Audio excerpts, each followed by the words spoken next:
all, and I hope it's a warm welcome because it's not the warmest day. But you're all very welcome, ladies and gentlemen, boys and girls, for this special commemoration that marks a significant chapter in our local history here. I'd like to also extend the welcome to Father John Joe, my Father Martin as well. It's great to have them here.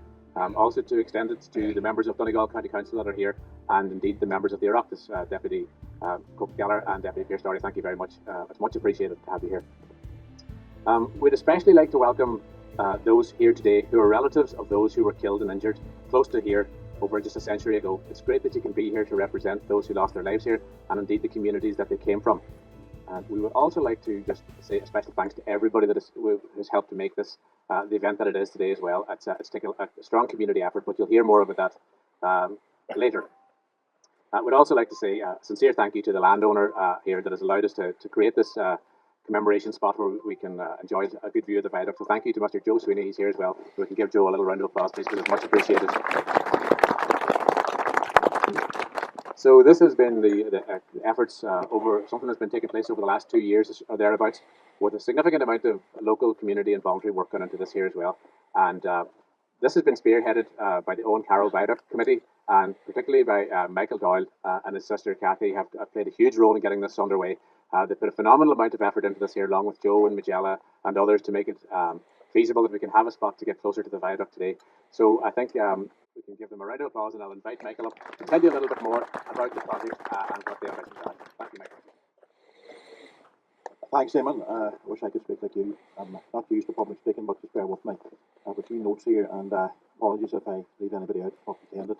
As Eamonn said, this has been a huge community effort, and I'd like to thank the community, Police Community Association, the fellow members of the Viaduct Committee, and everyone gathered here today for turning out to remember the 100-year commemoration. Just before we go into how the thing took place, 100 years today, Niall Ó Dúgáinn, Philip and Sarah Boyle and Eamonn Mulligan boarded a train carrying Letterkenny to come back home. Niall lived over here in the homestead at Niambalone, where my uncle Packy and my sister Kathy currently live. Story has it he went up the Lagan Valley to buy a trash and mill, and Niall would normally get off at Barnes Hall because the night was so bad, there was a strong gale, 120 mile an hour winds. He decided to come to Greasla, and it ultimately cost him his life. Philip and Sarah were travelling back from Dublin, picking up the young son in Letterkenny Hospital, and I believe Eamonn Mulligan was visiting her daughter in Ireland. So, life's a bit like a train journey. Stop, starts, destinations, arrivals, circumstances. And that fateful night, unfortunately, 100 years ago today, marked a significant chapter in the local community, the local history. I suppose my involvement back about 4 or 5 years ago came from a gentleman, the late Ben McFadden. Ben had a vision going back 5 or 6 years ago, knowing that the 100-year commemoration was coming up, and worked tirelessly with the CCA, or the Tidy Towns, the committee down in Greasla there, voluntary, and put the memorial, which we have on our left here, up ready for public display in July of 21. And my late mother graciously opened that. We had a great day, a lot of people about. Ben's vision was, locally to local history, architecture, old projects, developing them, bring them to life. I got very close to Ben shortly before he died, and his vision was to create something significant for the 100-year commemoration, a pathway from the road to the disaster area. And myself, Bernard and Brian had many cups of tea down in Ards talking about what he wanted, and hence the Viaduct Commemoration Committee. Back in, I think it was November of 23, myself, Kathy, Joe Sweeney, Magella, Eamonn, and with the help of John Joe Duffy, sat one evening in the log cabin, not over pints of beer or whiskies, it was cups of tea and a pen and paper. And we set out to see Ben's vision materialise and come through. It was a lot of hard work. We met Saturday mornings, we met evenings, commitment from local people. We then joined forces with the CCA and Greasla Community Association. And I'd like to thank Matty and his team for their efforts over the last couple of years, especially Magella, who's been a stalwart, like our late father Ben, in bringing this beside me to fruition. I would like to extend a warm round of applause to Magella.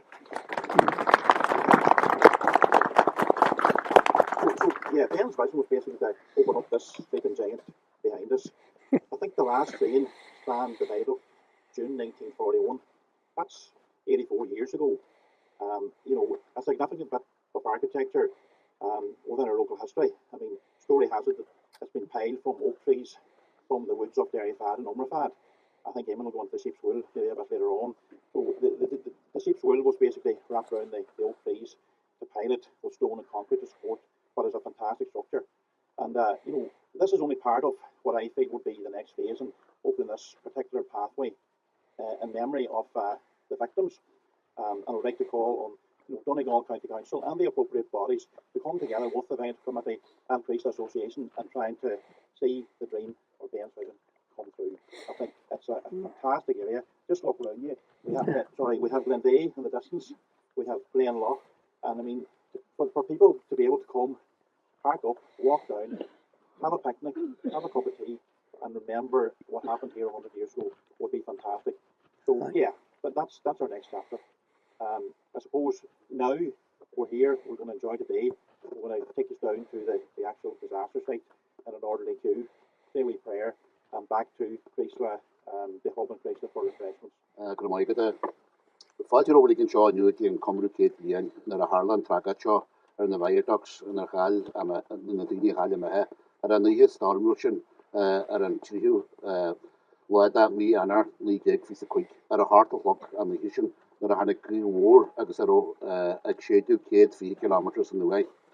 Can you fasten our year we a genuine tastel and the hishin Philip McFadden is an L.B.E.R in more Sarah Wheel is an L.B.E.R in more Niall Ó Dúgáinn in Naponia, agus Una Niolagan is in Alcara. I thank the committee for inviting me here today. I welcome all the relatives of the deceased, my fellow councillors from Glenties and Letterkenny, and members of the clergy, Father Duffy and Father Ó Dúgáinn and Shaw, and the public near and far. 100 years ago this evening at 8 p.m. when tragedy struck, as we gather here today to commemorate this awful tragedy of the time, I would commend the organising committee in organising this event, which is important for the families and relatives of this tragedy. And if you can see the picture of the train lying on the side here at the end of the viaduct, it didn't have far to reach, but it didn't reach its destination. We as public representatives in Donegal County Council in this area are working closely with the Viaduct Committee on this project and other projects in relation to future development in the coming years at this location and others to benefit and enhance the Creasla community. In relation to the viaducts, I have been working with my colleagues, Piers Doherty TD, for a number of years and the Muckas Development Committee and also the Creasla Development Committee, which spearheaded the railway walk project in its early years in trying to develop the walkway across these historical and scenic viaducts. I'm delighted that the TII have taken over the railway walks, which will bring this vision to fruition in the coming years. Today is for the relatives and families to commemorate their loved ones, and we all sympathise with you on your loss, and that be never forgotten. And finally, I would like to sympathise with the family of Casper Dudek, who was tragically killed last week's storm in Lifford. Our sympathies go out to his family, who he's getting buried today. So, all the committee here as well for organising this today, and just like my fellow colleague John Hemming said, I'm not going to go over everything that he said, but he's already said what has to be said more or less. But I just want to welcome you all here today, all the people from the parish, the relatives here from the train disaster back in the time. I want to thank Michael, Cassie, all the committee there for getting things going here today. I just want to welcome our members of the clergy here, Father Duffy and Father Doohan here, who we all know that do great work here in the areas alongside the other pastoral members as well of various clergies and whatnot, and the respective churches. I want to welcome my councillor colleagues here and our Ructus members, Jack Dadali, Pat Cope and Jack Dadali, Piers Doherty here as well. But it's great to be here today, and thanks to Eamonn as well here for all his commentary over the last couple of weeks in Tribune and everything else. It's been a great insight, a great history for anybody that wasn't aware, and obviously particularly the children today here from Creasla School and various other places. It's great for them to read up on these things and research the history that it is. I suppose like Michael touched on there, it was Ben and Ben McFadden and his late mum that had this vision there going back a number of years ago, Ben in particular, to get this up and going, and then we had the memorials put up here along the road here just above us in July 21, I think it was there, as Michael said. But it's like that time when we done the speeches that time, that day as well, like it's 100 years now tonight, no more than the time they were up there talking about it, and as we said that time, like it was just a snapshot in time, which it is, and it's like any disaster or any accident, it's a snapshot in time. But obviously, like always going forward, the immediate family never forget, the community never forget, nobody ever forgets as such on that. It'll be no more than tonight when it comes around that time again, around 8 o'clock or so, that it marks the 100 years since it happened. It's going to be obviously a sad time, emotional time, difficult time for the remaining family members thinking around that time. But I think as well, if we can take one thing from the past, particularly from the people at that time, from the unfortunate people that died and the surviving members, all the people on the train, the company that ran the train at the time, their vision was clear. Their vision was still to keep on going, move on forward. And I think we've seen that many times down through the years. When accidents happen or disasters happen, the main, everybody sympathises, everybody rolls in pain, all the affected families and people to help. But the main thing is you still have to keep on going forward. It's a bit like the train. You still have to keep on going forward. As such, in the days and the years ahead, and that's the important thing, that we do keep on going forward and keep helping out each other, keep things going. But so I just want to leave it at that, and just, as I say, thanks to everybody again for being here, and enjoy your day, and hopefully when you get down to the bottom here, you enjoy the sight that's down there, and all that Michael and Eamonn, Cassie, committee here, and Ben's vision have spent the last number of years getting to this day. So it's great to be here, and just thank you all very much appreciated. Take care. The Great Glen Fault Line, or some people refer to it as the Lennon Fault Line here in Ireland, and you have Glenveigh up in the background, the hills you can see there. So the Owencarrow River runs from Lough and all the way down into Glenlough, and then runs out into the sea at Lough Bridge near Doe Castle. So that's what you see there today, and if you can barely see it today, it's only a few metres wide. But when we get a rainstorm coming through here, that few metres turns into almost a half a kilometre of a flood, and that floods the entire length of the Owencarrow Valley. And that was the reason when they wanted to build the railway, that was the biggest engineering problem that they encountered back in the day.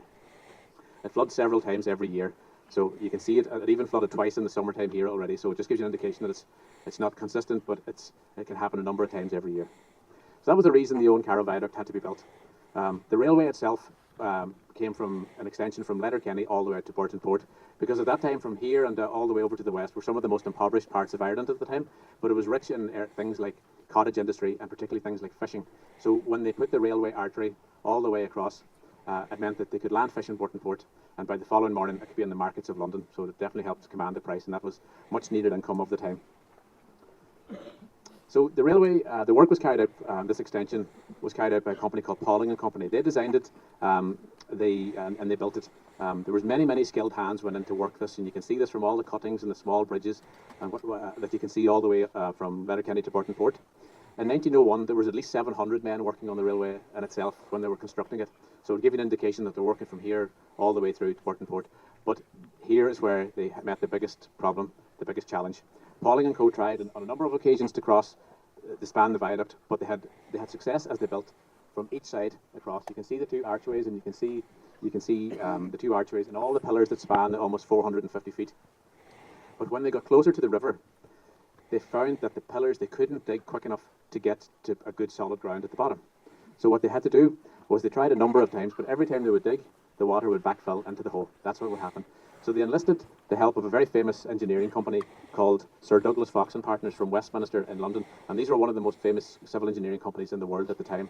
And they arrived and they came up with the novel solution that you'll see this from here, and even when you go down, where the two steel tubes are next to the river, they got these two steel tubes and they put them on either side, and they started to dig from the inside of the tube out. And every time they dug down and the water would start to backfill, they would pack the area with sheep's wool. You often hear this thing about it's built on a bed of sheep's wool. Well, that's the story why it happened. They would pack the water, they would keep them digging, and they dug down about 20 metres till they found bedrock. And once they found bedrock, they filled the insides of the tubes with concrete to the very top. And that's left them strong enough to take those huge trains that came over. So that's a little bit of the little history of how they constructed the viaduct to help bring so much to the area, and also help to bring so much away from the area in terms of, as I said, the natural resources we had as well. The first functioning train crossed the viaduct on the 9th of March in 1903, and the very last train, crossed this amazing structure on July 19th, 1949. That was the very last train to cross there. So that brings us to the evening of January 30th, 1925. The train was making its way from Letterkenny over to Burtonport when a violent storm arrived in from the Atlantic Ocean, bringing gusts of 120 miles an hour violently down the valley here. Now, up until recently, we may not have realised what 120 mile an hour wind was, but I think after last Friday, we all understand what the winds of this magnitude are like, which is ironic given that it's almost 100 years to the day. The train left Kilmacrennan with about 14 passengers on it and 3 crew members, and it made its way down to the viaduct just after 8 p.m. And the train slowed down to about 10 miles per hour as it made its way across, and it actually started to cross the viaduct quite safely, it would appear at first, but a huge gust of wind hit the train as it was almost crossing here at this archway that you can see here. That's what caught the train, and just the engine stayed on the line, but 2 of the passenger carriages were flipped over, and the unfortunate people, were thrown from it. Some people were thrown from it and survived. Some people, obviously, sadly, had passed away. So, as we've heard before, that the people who died that day were Philip and Sarah Boyle from L.B.E.R in Arranmore Island. They were a husband and wife who were returning from collecting their son from Letterkenny Hospital at the time. Their son was on the train, but he was relatively uninjured compared to some of the others. So some people had miraculous escapes as well. As Michael and others have pointed out, Niall Dúgáinn was from Mean and Mean, which is just a short distance over through the trees. You can actually see the roof line of Niall's family home there. He was so close to where his final destination was, but sadly he never got there. And Una Mulligan was just going on down to Fearraigh, where she was from. She was just returning from a visit to see her daughter up on Inishowen. So that is the fateful night of 1925, and I suppose we have to remember those people and also the many people who came as part of the rescue effort that night. There was some amazing stories from that time of what happened. One I just learned recently here, that in another homestead just a short distance from here, the homestead of Charlie and Anne Gallagher. Anne would have been Anne Carr. Charlie was standing with another person watching the train on the night across the viaduct, and his attention was only drawn when he saw the train enter the viaduct, cross most of the viaduct, but when he looked up onto the end of the road, there was no sign of the train thereafter. So this was what set the alarm bells ringing for that. There's many other famous stories about it where the fireman on the train had to walk all the way to Creasla to get help. There was very little help available, and the only car available belonged to a local hotel there, and the only person who could drive the car, as the hackney driver was off for the evening, was an 11-year-old boy. And the 11-year-old boy drove here, and he drove up in the middle of the night, and he managed to collect some of the people and bring them back to Creasla, and also help ferry some of them to hospital. And indeed, Charlie and Agnes Gallagher. Agnes was actually a midwife, so she had some medical training, so quite a number of the people were brought from here where they were injured, and they were treated just a short distance from here, and that was the way it was. So that's the fateful night. That's the background of the story. It's the background of the viaduct, and I suppose that's why we're here today. So I think, having said that, I would like to invite our members of the clergy here to come and maybe give some guidance and a blessing for what we can to remember them today. So, Father John Joe Duffy. Just before we begin the prayers, I lived in Burtonport at the end of the line at the station house, and I was often in those sheds there playing as a small boy, and it's nice to see so many of you here today in the cold. A very special welcome, of course, to the relatives of those who died, some from the place where Father Doohan and myself served, Arranmore Island, and from other parts. You are all very welcome to others who are here, and I want, on behalf of Father Doohan and myself, to pay tribute to the committee and to Donegal County Council and to the local work people, to Joe Sweeney, to Anne Brady, and to others who helped in so many ways to make this walkway become a reality, a great dream of the late Ben McFadden's. And I want to welcome others who are here. I want to welcome our brothers from Ards as well, who have come to join us. Reverend George Irwin was to travel, but I can't spot him if he's here. George, if you want to come up and join us.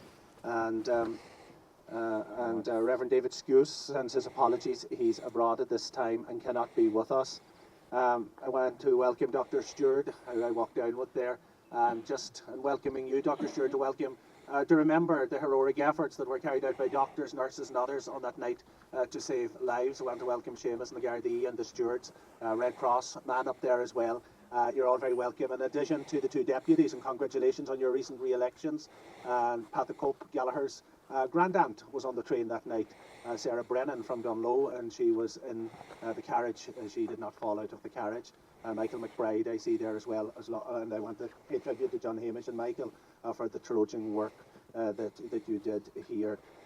Again, great credit goes to the committee, and to welcome also the media who are covering this event and who have given details of the event. But I think the main story of that night was the heroic efforts of those who first responded, and a door was taken off one of the local houses. I'm not sure which, I remember reading years ago, and it was used as a stretcher to bring Mrs. Boyle from Arranmore into probably the house that you mentioned, Eamonn, where they tried to treat her, and Dr. McGinley, Dr. Call and others came. Mrs. Boyle from Ardmore was a cousin of Edward Gallagher, who was the skipper on the boat in the Ardmore disaster, where Edward died with 6 of his children. So there's a connection between those 2 disasters through Mrs. Boyle.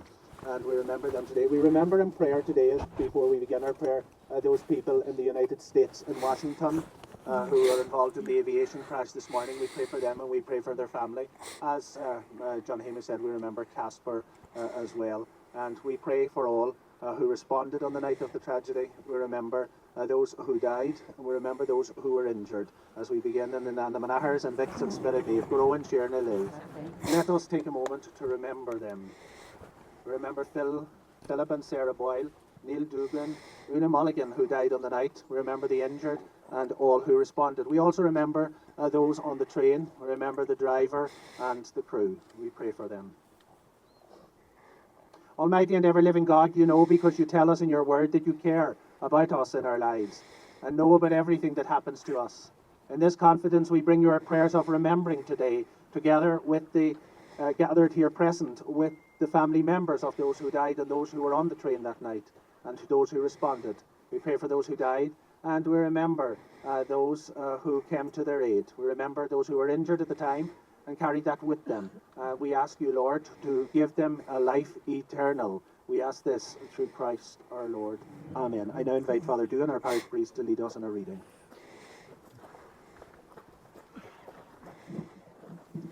A reading from the book of Ecclesiastes. There is a season for everything, a time for every occupation under heaven, a time for giving birth, a time for dying, a time for planting, a time for uprooting what has been planted, a time for killing, a time for healing, a time for knocking down, a time for building, a time for mourning, a time for dancing, a time for throwing stones away, a time for gathering them up, a time for embracing, a time to refrain from embracing, a time for searching, a time for losing, a time for keeping, a time for throwing away, a time for tearing, a time for sowing, a time for keeping silent, a time for speaking, a time for loving, a time for hating, a time for war, a time for peace. The word of the Lord. Thanks be to God. Reading from the second letter of St. Paul to Timothy. Wonderful exhortation, really. Be careful always to choose the right course. Be brave under trials. Make the preaching of the good news your life's work in thorough ongoing service. As for me, my life has already been poured away as a libation, and the time has come for me to be gone. I have fought the good fight to the end. I have run the race to the finish. I have kept the faith. All there is to come now is the crown of righteousness, reserved for me, which the Lord, the righteous judge, will give me on that day, and not only to me, but to all those who have longed for his appearing. This is the word of the Lord. Thanks God. We now join in prayer as we remember them. Our Father, who art in heaven, hallowed be thy name. Thy kingdom come, thy will be done on earth as it is in heaven. Give us this day our daily bread, and forgive us our trespasses, as we forgive those who trespass against us. And lead us not into temptation, but deliver us from evil. Let us take a moment to remember in silence. May the Lord support us all day long, till the shades are lengthened and the evening comes, and the busy world is hushed, and the fever of life is over, and our work is done. Then, in his mercy, may he give us a safe lodging, and a holy rest, and peace at last. Mighty God, the Father, the Son, and the Holy Spirit come upon you and remain with you forever. Eternal rest grant unto the dead, O Lord. Let perpetual light shine upon them. May they rest in peace. Amen. And I hand you back, Eamonn, for the lead.